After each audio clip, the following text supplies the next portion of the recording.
one of the worst horror spin-offs in recent memory. I'm John Renton with the retro review of Annabelle, because before The Conjuring, there was Annabelle. And after the terrific opening of The Conjuring, where the Annabelle doll terrorized the two nursing students in a pretty damn chilling opening, they thought, hey, we're getting good feedback. There's a potential for a spin-off franchise, so let's make a prequel. Let's get a good director. They had to settle for the director of Mortal Kombat Annihilation, so they were doomed from the start. But they got writer Gary Dauberman, who would go on to write Annabelle Creation, Annabelle Comes Home, It, and It Chapter 2, as well as The Nun. So he's very Conjuring universe-centric. And he has shown the potential to really be a good writer, and there was some good writing in this. It was just also lazy direction, and the fact that the movie fell apart at the, goddamn seams, went off the rails, not even on a crazy train after the first 30 or so minutes. So after the first act, it was done, and it got sleep-inducing and boring, and this prequel was not well received. So they decided, hey, let's try another prequel, an Annabelle Creation, which I was prepared to hate, and I goddamn loved. And then also they did a sequel, Annabelle Comes Home. In case you can't tell, I'm a big fan of the Conjuring universe movies, even if they're absolute dog shit like the aforementioned Annabelle. I'm preparing to watch The Conjuring 3, The Devil Made Me Do It, and I'm really, really excited to see that. It's coming out on HBO Max and in theaters. I'm going to be watching on HBO Max because it's convenient to watch it at home. But yeah, there's been some highs and lows in the Conjuring universe, and you're going to get that. But this one was disappointing because I was really looking forward to it. And you had the main character, Mia, played by Annabelle Wallis, which must have been confusing on set. Hey, let's get Annabelle. Wait, you mean me Annabelle or her Annabelle? And then the Annabelle doll stands up and says, I want a latte with no foam. And then everybody runs because they realize the doll is talking except the baby. The baby takes the latte, throws it in her face and says, bitch, just be happy that you're here. There was a fight between the baby and Annabelle, and anything I came up with there is infinitely more interesting than anything that happened in the last 2/3 of this movie. So you also have Ward Horton, who played John. John, Marcia. Father Perez was played by Tony Amendola, who is a great character actor. And you had Cara O'Malley, who had a bit part as a character, Sharon! And Carrie O'Malley looks great. Brian Howe plays a guy, Pete. And then you had Evelyn Alfred Woodard, who's a great actress as well. Cash grab horror movie, pure cash grab. I pretty much hated this, and I was very disappointed. They put a bit of the opening from the Conjuring movie in there where it's like, yeah, okay, we get it. We know what it is. Okay, we're just going to keep showing this. Set in Santa Monica, California, not Chico Santana, California. If you get it, you get it. We focus on Mia and John, who are expecting their first child. They are in church. They talk to Sharon and Pete, whose daughter ran off with the hippies. Because it was set in the 60s, so it was during the Manson cult time. Her name was Annabelle Higgins. So much Annabelle talk here. It's amazing. So we have to start locking our doors now. It's a different world, meaning because of the Manson stuff. Footage of the Manson family, Helter Skelter. Oh, I could do that. Good old Mick Foley. I don't know why I made Mick Foley sound like a clown. John is conflicted about being a father because he wants to be a doctor. He is a doctor, but he wants to work hard and he wants to provide for his family. But understandably, being a new father, you would have, your issues. And to make it up to Mia for kind of how he's acted, he's like, hey, I was going to give you this gift later, but let me make it up to you. She has a collection of dolls, and then gets the creepiest doll this side of the real Annabelle doll, the Raggedy Ann doll, or Raggedy Andy, whatever, absolutely goddamn terrifying. Who would have that doll within 50 miles of their goddamn house? Seriously, the Raggedy Ann doll or this. Like, look at that doll. Utterly terrible. Again, look at this doll. Look at this. Look at this doll. Look at this goddamn doll. How would you have that in your house? Just goddamn ridiculous. Anyway, so late that night. Where was I on the night of April 14th, 1942? Sharon and Pete are sleeping because they're literally across the street, or actually they're just across the way. Houses are very closely built together, so close that the camera barely had to zoom, and suddenly blood is splattering on the walls and we hear screams. Oh no, what the hell's happening? The daughter and her boyfriend, or one of the cultists, or somebody that looked like he was a discount version of, I don't know, Super Mario, they decide to go and attack. They target John and Mia. John goes over to investigate, and he has blood on him. Oh no, call the police. And the daughter, Annabelle, goes by and says, I like your dolls. Sorry if you can't hear that. I like your dolls is what she said. And basically, Mia gets stabbed in the stomach by by the boyfriend, and then the police arrived. The police somehow really got there quickly because they're white people being besieged. So, even in the 60s that was happening. And then the police show up. They shoot the boyfriend. The daughter locks herself in the room and basically slits her own throat. Her blood pours into the doll's eye, and that's it.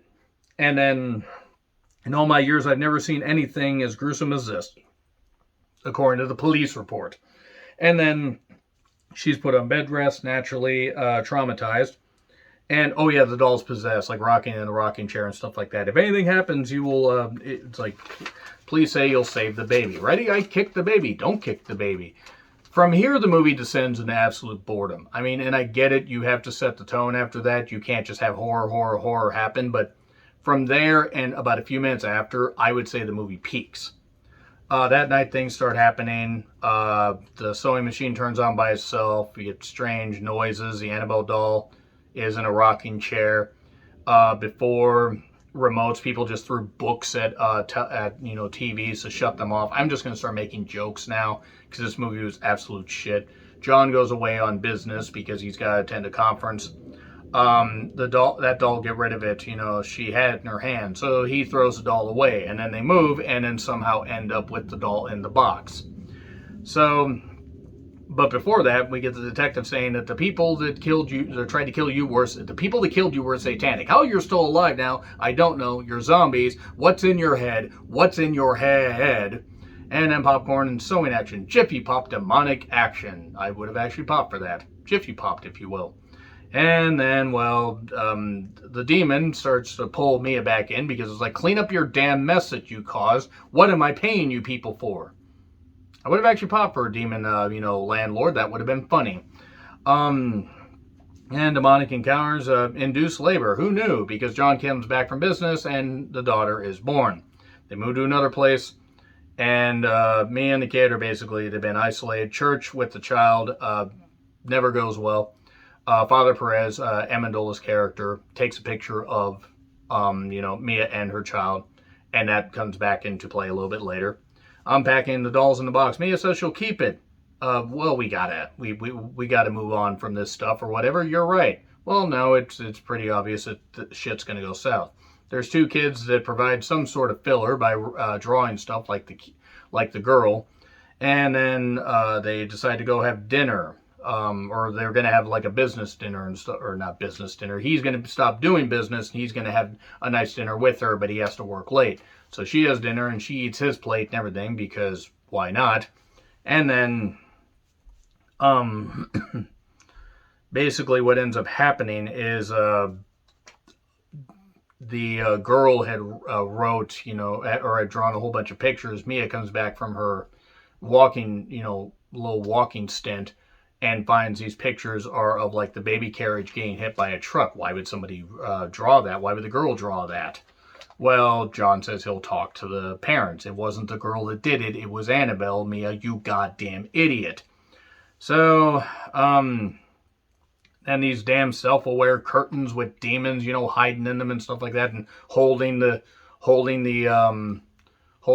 doll and stuff like that is absolutely goddamn shit. They look for answers with Father Perez. This is going off the goddamn rails. Evelyn owns a bookstore, and she's like, "Hey, I'm gonna give you a book, about this kind of stuff." Yeah, it's like, if you ever need a tour of the neighborhood, just let me know. What kid wouldn't, want to be surrounded by all these goddamn dolls that could easily kill them at night? What is going on here? The gay storage community, because, back in the 60s, everybody stored stuff in weird little gates. And crying kid holding a speaker up to his mouth, sure, because there was this baby carriage making a whole bunch of noise. But it's like the kid had a loudspeaker holding, which would have been hilarious because the loudspeaker weighed more than the kid, or at least was bigger than the kid. And then a goatee demon in the hand, and I'm talking goatee, that's what I'm talking about, tries to grab Mia, and then she eventually runs out because she forgets how elevators work. And she talks to the detective about, all the stuff going on. Like, they were trying to conjure up something. What were they trying to conjure up? A demon. What the hell do you think? Disciples of the Ram. I love that restaurant. There's a Ram restaurant just about 6 miles from my house. And then Mia and Evelyn, they talk about stuff like, Evelyn mentions how her daughter died in a car wreck, and it turned out that Evelyn, she says that she was asleep at the wheel, or fell asleep at the wheel. I think she was probably drunk, but that was implied. Um, she said her daughter told her it's not her time, even though she wanted to go. The baby carriage is hit, and the groceries are in it. Oh no, who's going to pick up those eggs? Man, the yoke is on them. The devil preys on the weak and vulnerable, and leave your kid alone in the middle of a demonically possessed apartment and everything. The books are falling. The demon really wants the kid to read, despite the fact the kid would have a hard time moving any of those books. And then I see an Annabelle rising. I see a CG devil here. I feel this story stretching way thin. I feel these puns are not working. Father Perez references Ed and Lorraine Warren, briefly. And then let me take the doll. And then he tries to take the doll and, put the doll in the back seat so it can clearly, attack you without you seeing. The devil ends up, or the demon basically knocks out Father Perez. He's in the hospital. And that's pretty much it right there for him. Evelyn helps Mia with Leah. That's the kid, by the way, the daughter. And then finds out, how Evelyn's daughter died. She's like, hey, I wake up 3 weeks later and, she never did.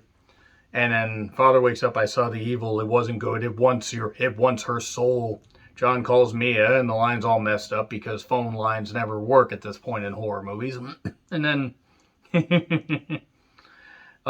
we get weird chants over this stuff. We get, messed up dolls, like all these bashed up dolls, because Annabelle was tired of having competition. And then it wants her soul's all written on there. And Mia bashes the Annabelle doll, and then she sees, oh no, it's not tricky. It can't possibly be tricking me. I bashed my girl's skull in, except for the fact that if you hit the kid that much, there would have been blood. There wasn't blood on the goddamn kid. So clearly the demon's tricking you, but you're so goddamn stupid you didn't realize.